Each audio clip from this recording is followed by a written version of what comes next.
Welcome, everyone, to Mind the Moment. It's Cinco de Mayo 2020, and here in our coffee house in the cloud, we're raising a mental margarita to you in this, our twice-weekly bid to build community, get centered, and feel the connection.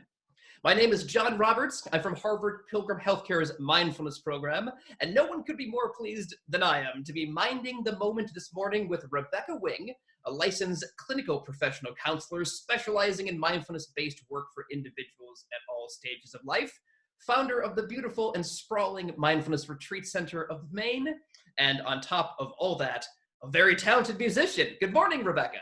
Good morning, John. It's good to see you. Thank you. Rebecca, what do you consider to be the most mindful of all instruments? Oh my. Well, speaking from my own bias, seeing how I have a grand piano just over my shoulder here, I think the piano is a wonderful vessel because it's like a harp. And so it has a lot of vibration, ability to reverberate in the body as well as the mind. So I'm going to go with piano. That's an excellent answer. In just a moment, I'll hand it back over to Rebecca to lead us in a 10-minute guided meditation, after which I'll get us started in a Q&A before wrapping it all up just before 9 a.m. Speaking of Q&A, you may have noticed at the bottom of your screen an option to open up a chat box. At any point, please do so using that chat box to type questions or comments. Rebecca, is there anything you'd like to ask the folks at home to comment on as we get started here? Yeah, I think, during these times as we're continually working with uncertainty, and I know you all have been talking and thinking about uncertainty, is the aspect of how the body responds to uncertainty. And as a musician, a singer, I'm always very interested in the breath. And of course, with mindfulness practice, we talk about focusing on the breath. And so today, my question would be, where's my breath today? Or what am I noticing in my breathing today? So that we can really start to connect to what this feels like in our bodies this morning.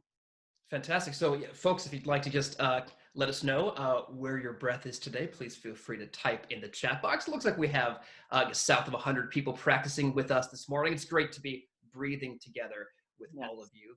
Now, keep in mind that only Rebecca and I will be able to see what you type. And if we don't read your question or comment out loud, please know that we do read and appreciate them all. Before we close, I will also point you towards some other ways to get in touch as well. So I get a few people coming in. One person says that they feel very full. The breath is full. Breathing is heavy, needs to be lifted. Somebody mentioned allergies. I'm actually experiencing a little bit of that myself. Somebody says, I notice I tend to hold my breath. I've learned to detect that and correct it with some mindful breathing in order to get back on track. Somebody's feeling their breath deep in the belly. Somebody else in the upper chest. Somebody says, I was breathing shallowly until you called my attention to it. Somebody else just took an invigorating walk, breathing well and deep. All right, I think that's a good range, Rebecca. So you've intrigued me, though, with this breathing question. I'm wondering if you could maybe show us in your meditation how you've been working with folks who've been finding their breath in various places in their body, especially in these times, which are quite unusual and maybe a little bit tense for folks. Yeah, to me, I find that because I'm a mental health counselor, I work a lot with folks who are really working with their own anxiety during this time, as well as depression. And I noticed that, depending on what we're doing the course of a day now, the breath kind of we lose our awareness of the breath. And the body starts to do a lot of guarding when we're feeling stressed. And one of the things that first starts to happen is it can become very shallow and feel a little bit constricted up in the upper chest. It's sort of the first signs of anxiety, is feeling like I can't catch my breath. I'm really tight here. And one of the things as a full body breather we start to explore is, well, first thing to explore is how tight is my belly? When we guard ourselves and feel like we need to protect ourselves, we don't even have to consciously think about it. The body on its own starts to guard the belly. So there's a constricted kind of tightening quality, even if it's just a little pull in of the nervous system, our nervous system trying to protect self. And so what happens when the belly starts to contract, it starts to shut down the lower quadrant of the lungs, and in a sense creates this more shallow breath because the belly itself is holding. So in mindfulness practice and in meditation, a lot of what I help people understand is how to figure out in what way do I make and help the belly be more receptive, more soft, so that I can really bring care and gentleness to that contracted place in my body and explore letting it go so that it can, in a sense, open up the lower quadrants of the lung and allow me to get more of a sense of a full body breath. Excellent. Yeah, Excellent. Thank you. Yeah. So, I mean, please, uh, if you could sort of lead us in that, that'd be fantastic. sure. So shall we do the meditation? Yeah, please. Let's do it. So let's settle in. One of the things you really want to experiment with during a meditation is the posture, so that we're really allowing the spine to be as upright as it possibly can be. That way, we're really encouraging the base of the spine to lift out of the pelvis area. And you might even want to experiment with shifting a little bit to the front of the chair so your back is not against the cushion, just to see what it would be like to allow the spine to be long, lifted, straight, and then dropping into an awareness of the neck. Oftentimes, with lots of computer work, our neck is falling forward and our head is jutting forward. So imagine the ears aligning over the shoulders. Sometimes a little lift of the chest can help that as well.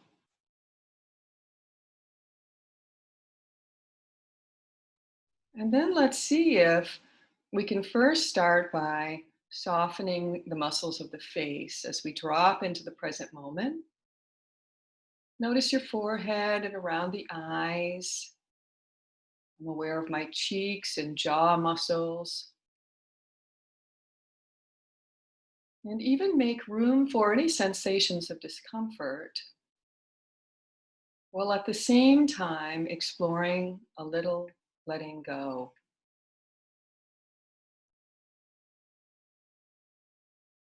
Notice the base of the tongue, imagining the tongue itself releasing.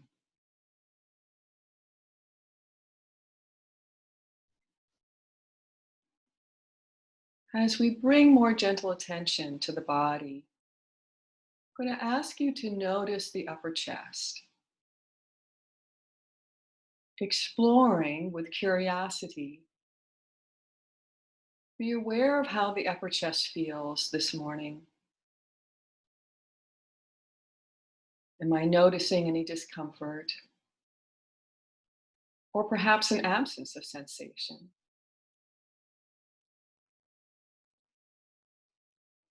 And I'm going to invite you to breathe into the upper chest, deliberately feeling the chest rise on the in-breath and release on the exhale.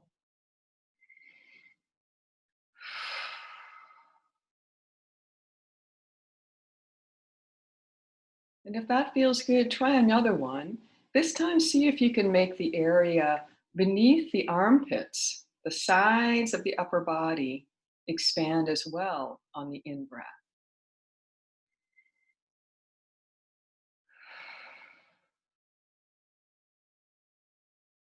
So practicing non-judgmental awareness. If there's no movement, no worries. We're just getting curious about inviting breath into the body. Bring attention to the upper back now, that space between the shoulder blades. Sometimes it can be helpful to imagine that it's possible to breathe in and out between the shoulder blades, almost as if we had a nose back there or maybe a vent. So this time, see if you can breathe into not only the upper chest and under the armpits, but also expanding that space between the shoulder blades. Give it a try.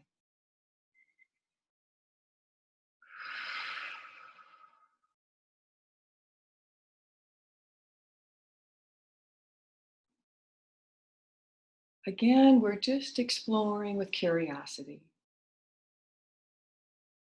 dropping attention now down into the belly. Bring awareness to the sensation of the belly this morning and see if you can invite a little softening, almost as if you could make your belly feel like a feather pillow, soft, receptive.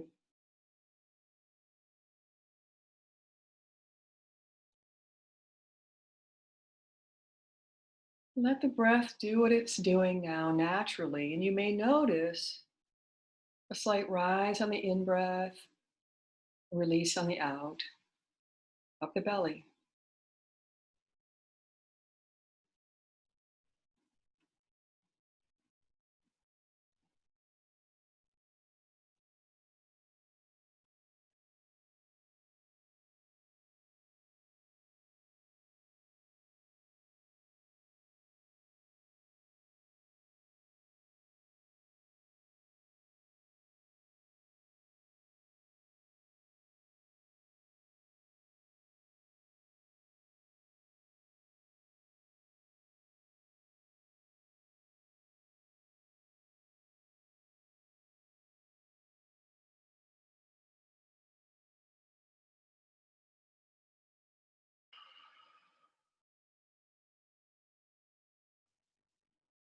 And then drop into mindful awareness of whatever the breath is doing right now. Let the body breathe itself. Bring full attention to the rise and fall of breath, gentle awareness.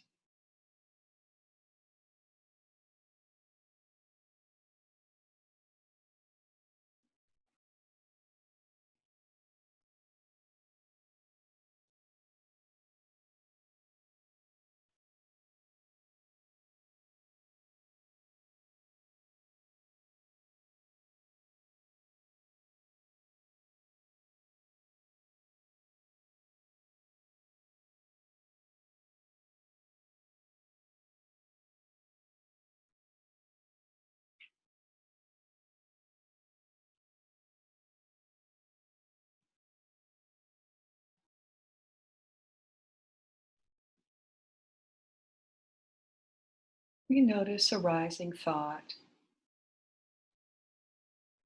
softly attending to, deciding to let it go. Try again, returning to that rise and fall of natural breath.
Noticing a thought, we let it go, relaxing back into awareness of breath. Just let go.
As we move towards the end of the practice, drop the form entirely and allow yourself to simply take a moment to rest, just resting.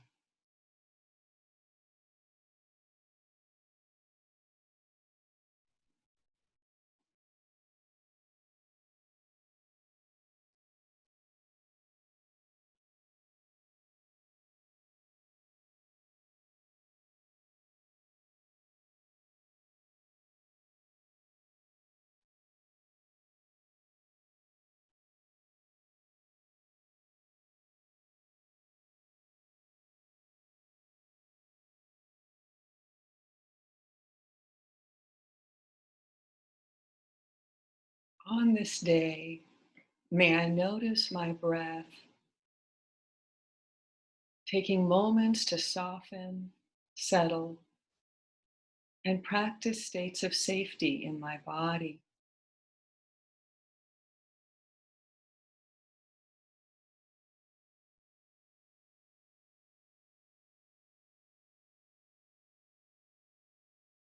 So, as we end the practice, sometimes it's helpful to draw a deeper breath back into the body, moving the hands and feet. I'd even encourage you to do a little stretch if the body feels like you need a little movement as we end the practice.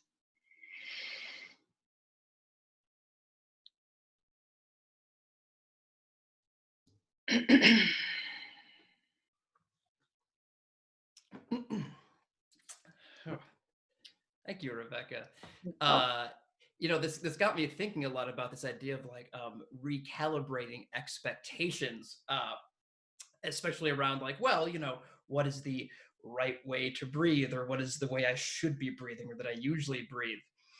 I've been thinking about this because for the first 41 years of my life, there's certain things I took as a given. One of those things is that taking a hot shower every morning was something I needed, something that just had to be done. But about 2 months ago, I got inspired to start taking cold showers. It had never before crossed my mind that this could be a good idea. As far as I was concerned, cold showers were how you sobered up Martin Sheen in Apocalypse Now after a long night drinking Vietnamese whiskey and listening to The Doors. But the internet convinced me that I should experiment with cold showers for health reasons.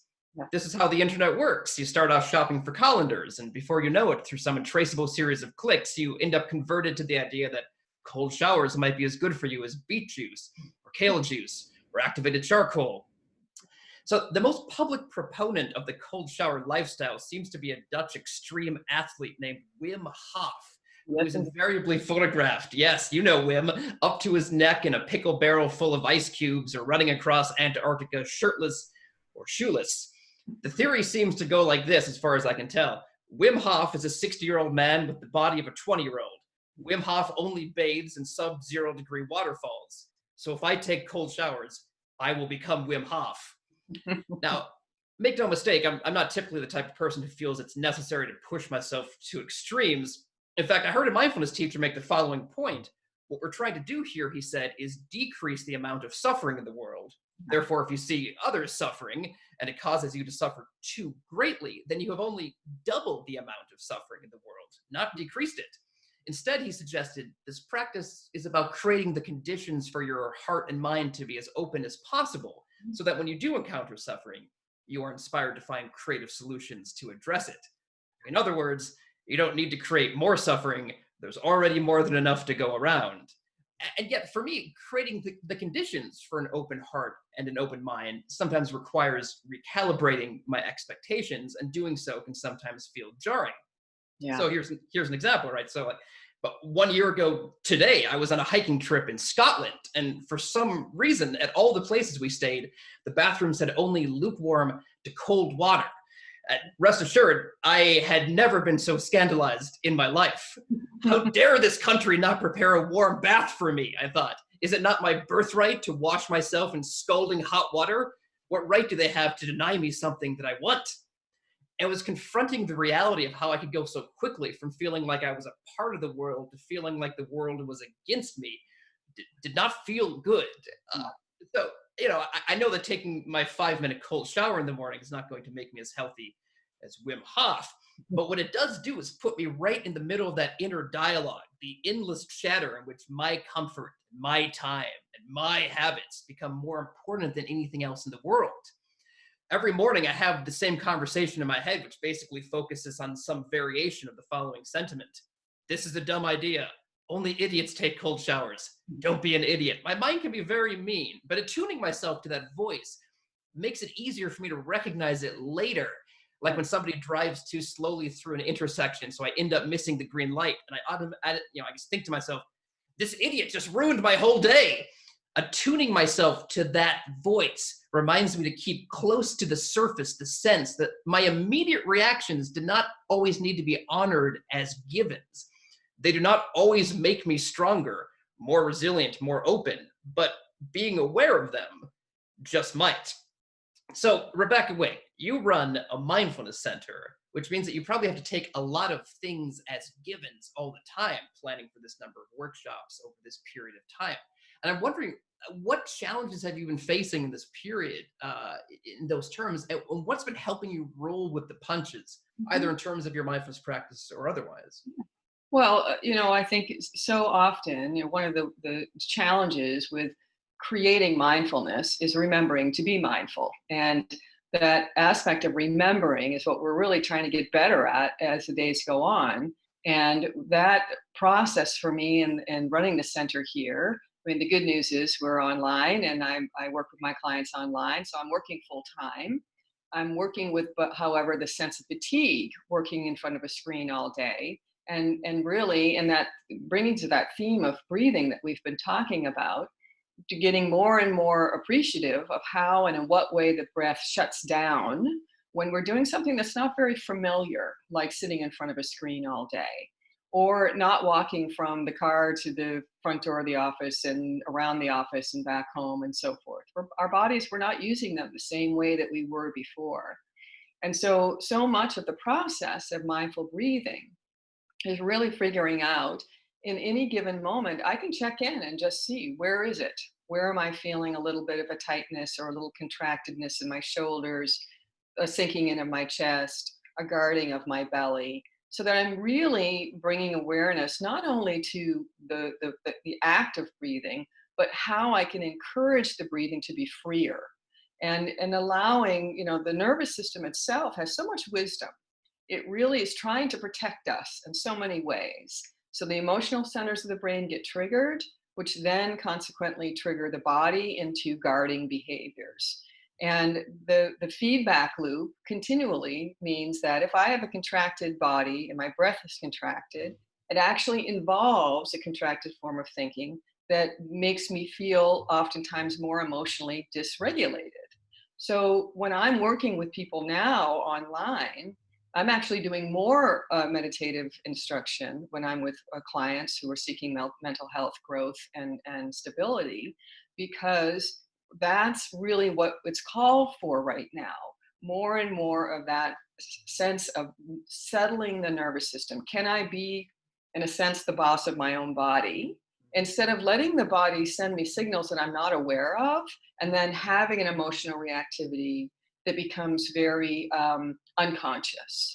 And we are all experiencing this, whether you're alone in your home or whether you're with family, sheltering in place, of recognizing that sometimes we just have a really bad day and we don't feel well and we're feeling really dysregulated and we're quick to be irritated, or we're shutting down and disconnecting entirely. So my suggestion this week is to get a little bit more mindful of, okay, first off, how's my belly doing? What am I noticing in my belly? And then in exploring what we did today, which is, well, can I actually take a full breath not only into my upper chest, but also beneath my armpits and my upper back, and explore what that sensation is, and then drop the awareness down into the lower lung. Same thing. Can I feel my lower lung expand and contract? And unlike Wim, who's big onto sort of explosive breathing, this is more of like a gentle exploration of just a soft rise and fall, to see if I'm really not over efforting. It's not like striving breath. It's more of an inviting of the breath and the lungs to be involved. And what an opportunity. Here we are in the presence of a virus that actually attacks the lungs. And I really feel like this is sort of one of those opportunities to awaken and realize, okay, wow, I want to be a little bit more aware of where my breath is, how I'm breathing, bring gentleness and acceptance to it, but also work with seeing how much I can invite a healthy breathing pattern into my body. So, Rebecca, I love asking you questions, but I also would love to hear questions from the audience if there are any. So please do use that chat box, and we can relay these questions to Rebecca. But there's a couple of things that you said that I thought were fantastic. First of all, I think there is, the adherence to sort of the Wim Hof method, I think, do have this idea that bigger is better. And I love that you're pointing out that sometimes it's really detecting the subtle texture of the breath that is can be more effective, can have more of maybe more of a sustainable effect on how we approach these things. Yeah. And so let me ask you this question. So you mentioned the coronavirus having an effect on the lungs. So for folks who feel for one reason or another that they're having trouble connecting with their breath, is there another way that you might advise them to approach mindfulness and meditation? So there's another form of breathing that allows us to be even more attentive, especially if you feel like you're having a hard time with the concept of a diaphragmatic breath, which a lot of times there's a lot of confusion around what that even means. Laying down on the floor actually can be another way of exploring that, so that you can, when you lay down on the floor, what I do with my clients when we're in person is I put a little beanie bear, those little soft floppy beanie bears that you used to have, on the upper, just above the belly button, and laying down on the floor and putting that, or a book even, on that space just above the belly button, and exploring, feeling the body laying down, and then on the in-breath, seeing if the book or beanie bear, whatever the object is, can rise on the in-breath and then release on the exhale. And so what we're exploring is really starting to relax not only the belly, but also the diaphragmatic area, which is right at the base of the rib cage. If these are your ribs, your diaphragm is this little dome here. And when you breathe in, that diaphragm gets out of the way. And that's what makes the belly rise. And when you breathe out, the diaphragm relaxes back up underneath the rib cage. And for a lot of us, the diaphragm and also the space in between the ribs gets really kind of contracted. So we're trying to explore a little more rib flexibility and also the awareness of the rise and fall of the diaphragm when we're breathing, lying on our back. So it can be something to explore, experiment with. As I hear you talking about that, I think that with the this little stuffed animal or something in the belly, that I'm wondering if that's a great way to sort of bring children into the sense of breathing, because I know you work with kids as well. Yes, and currently not working with children anymore, but have for years, probably 20 years or more, working with kids. And children are very responsive to diaphragmatic breathing. First, they over effort. They try to push the beanie bear up instead of letting the oxygen fill the breath, the lung. So it takes some practice. And what I've found is that it's a wonderful thing to do with parents and children at nighttime, to lay side by side and practice belly breathing. Sometimes I call it beanie bear belly breathing, so that both parent and child can breathe softly, gently, noticing that rise and fall of the breath. So that's more of a diaphragmatic isolation kind of breathing versus exploring all quadrants of the lungs. That's fantastic. Thank you, Rebecca. So as we're ending today, I want to circle back around to Cinco de Mayo and ask the folks watching, what are you celebrating today? What person, thing, idea, or event are you going to celebrate, and how are you going to do it? And while I give you a chance to type there, let me just mention that we're back here every Tuesday and Friday at 8:30 a.m. Eastern Time. You can find the links to these sessions and other resources at our main site at harvardpilgrim.org/mindfulness. Please do drop us a line at askmtm@harvardpilgrim.org or leave a comment on our Facebook page. Our goal here is not only to practice together, but also to learn from each other. Let us know what's on your mind. what feels like a cause for celebration in your life this week. You can also leave us a voicemail at my desk number, which is 617-509-7047. You can rewatch this session and older sessions on our YouTube page and find guided meditations on our SoundCloud page as well. Rebecca Wing, what are you going to be celebrating today, if I may ask? Well, it's easy for me. Being here in Maine, it's spring. And I celebrate spring because it is absolutely glorious here. We just did our first mow of the grass. It's emerald green. It's absolutely beautiful. All my daffodils are up. So today I celebrate the beautiful growing things in our property. Oh, great. I have somebody saying that something about giving globally. So I'm actually not sure what that is. So if folks have a sense of giving globally, please post about it on our Facebook page. Love to hear more about that. Somebody also mentioning that it's Spirit Day at their son's school, which is sounds like a great concept. But all right, so I'm gonna wrap us up there. But thank you so much for teaching us today, Rebecca. It's wonderful. My pleasure, John. It was wonderful seeing you all online, even though I can feel you out there. Excellent. Thanks to everyone for joining in. We hope to see you again soon. Have a momentous day. Bye, everyone.